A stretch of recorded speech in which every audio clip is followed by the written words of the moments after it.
ఆ నియోజకవర్గంలో ఆయనదే హవా, ఆ పార్టీదే జోరు.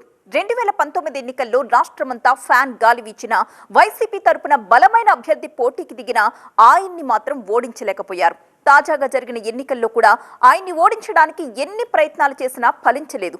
ఇప్పుడు హ్యాట్రిక్ విజయం సాధించి సైకిల్ పార్టీకి ఆ నియోజకవర్గం కంచుకోటని మరోసారి నిరూపించారు. ఇంతకీ ఏంటా నియోజకవర్గం?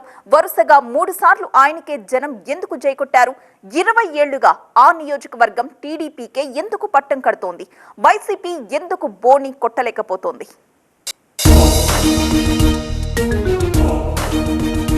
పరుచూరులో పాతుకుపోయిన ఏలూరి, బోని కొట్టలేకపోతున్న వైసీపీ. ఏలూరి హ్యాట్రిక్ సీక్రెట్ ఏంటి? టీడీపీ ఆవిర్భావం నుంచి పరుచూరులో ఇప్పటి వరకు 11 సార్లు అసెంబ్లీకి ఎన్నికలు జరిగితే 7 సార్లు టీడీపీ జెండా ఎగరవేసింది. 4 సార్లు కాంగ్రెస్ పార్టీ అభ్యర్థులు గెలుపొందారు. కానీ వైసీపీ మాత్రం ఈ నియోజకవర్గంలో బోణి కొట్టిందే లేదు. పరుచూరులో పసుపు జెండా రెపరెపలాడడానికి అనేక కారణాలున్నాయి. ముఖ్యంగా ఈ నియోజకవర్గంలో కమ్మ సామాజిక వర్గం ఎక్కువగా ఉండడం, బలమైన క్యాడర్ కూడా ఉండడంతో ప్రతి ఎన్నికల్లో పార్టీకి కలిసి వస్తోంది.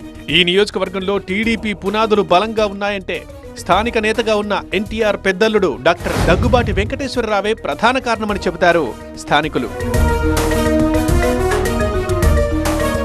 దగ్గుబాటి వెంకటేశ్వరరావు 1983, 85, 89 ఎన్నికల్లో టీడీపీ టికెట్పై గెలుపొంది పార్టీకి బలమైన క్యాడర్ని సిద్ధం చేశారు.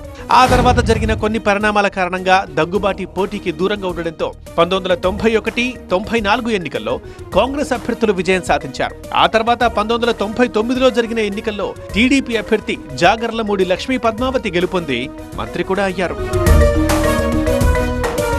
2004 ఎన్నికలు వచ్చేసరికి మళ్లీ దగ్గుబాటి వెంకటేశ్వరరావు రాజకీయ రంగ ప్రవేశం చేశారు. కాంగ్రెస్ తరఫున 2004, 2009 ఎన్నికల్లో విజయం సాధించారు. రాష్ట్ర విభజన తర్వాత జరిగిన 2014 ఎన్నికల్లో దగ్గుబాటి వెంకటేశ్వరరావు మళ్లీ పోటీకి దూరంగా ఉన్నారు. ఆ ఎన్నికల్లో టీడీపీ టికెట్ పై పోటీ చేసిన ఏలూరి సాంబశివరావు తొలిసారి ఎమ్మెల్యేగా గెలుపొందారు. ఇక అప్పటి నుంచి ఏలూరికి ఎదురే లేకుండా పోయింది. 2019 ఎన్నికల్లో వైసీపీ తరఫున దగ్గుబాటి బరిలో దిగినప్పటికీ 1600 ఓట్ల తేడాతో విజయం సాధించారు ఏలూరి. ఇక 2024 ఎన్నికల్లో ఎడం బాలాజీని పర్చూరు తీసుకొచ్చినప్పటికీ ఏలూరి విజయాన్ని అడ్డుకోలేకపోయారు.